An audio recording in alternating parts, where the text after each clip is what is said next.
Good evening, Professor. My name is Janet Amos Ngambeki.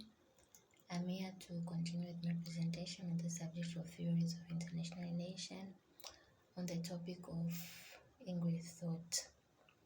I'll start by explaining what is English thought. English thought is a name given to international relations analysts who believe that international sphere is shaped through norms, values, rules, and practices that have evolved through ages. English school of thought defines the international sphere as an international society, not an international system, and whereby they say that the international society is made up by various actors who practice various norms, rules, and different orders that are accepted among the members of the international society. And they went further and explained an example of the norm or order that is practiced in international society, which is diplomatic immunity, and say that it's a strong institution that is mostly practiced in international sphere.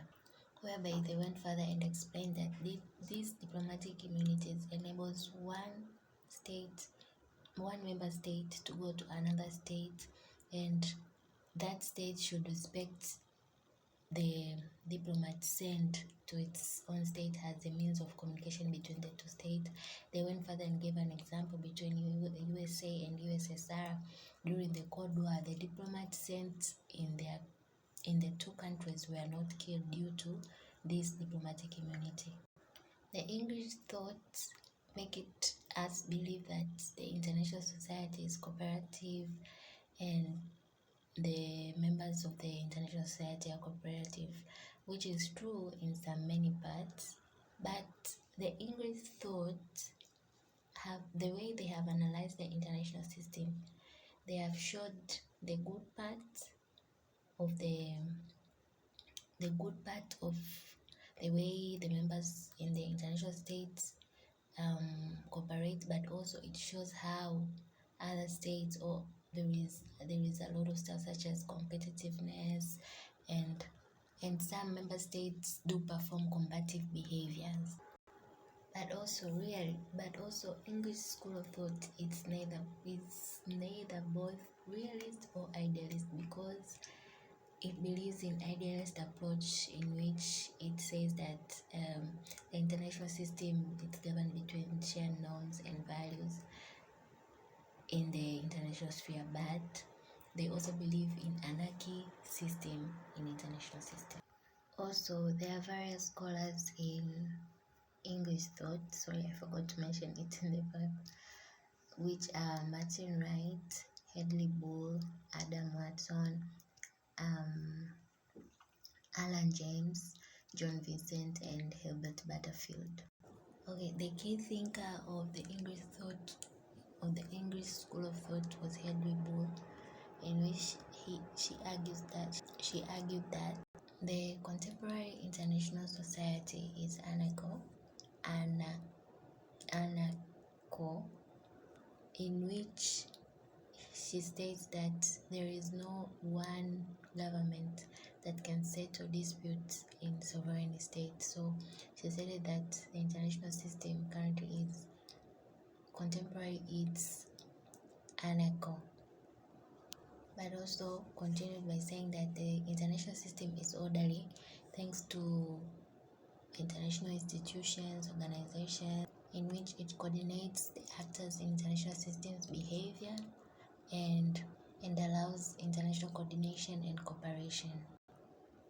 Also, I will explain what English thought is all about. English thought allows analysts to compare and contrast the regional international cooperation, but also to trace the evolution of actors in international sphere, international society. But also the English school of thought pinpointed that during the First World War there was emergence of institution or result of institution that defined the international societies. But after the First World War, there was introduction of this institution in which the practice collective security in an international society until today. Okay, English School of Thought continued by saying that the actors um, that violated international international societies institutions were sanctioned but also were warned. And these sanctions, they can be military invasions, and also punishment through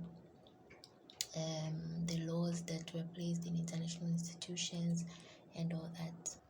Okay, another scholar is Martin Wright, whereby Martin Wright he divided these traditional thoughts, and he divided them into three parts, whereby it's realism after Thomas Hobbes, nationalism, and revolutionarism. So lastly, I'll go and explain the criticism on this theory of international relation. Firstly, various scholars criticize it and say that it's based mostly in history. It doesn't have hypothesis or current issue, and say that it's more narrative and it's based on historians rather than typical works in social sciences. But also they said that there wasn't any clarity in their research, in their thoughts, and it only explained only casual claims and not those important claims. Thank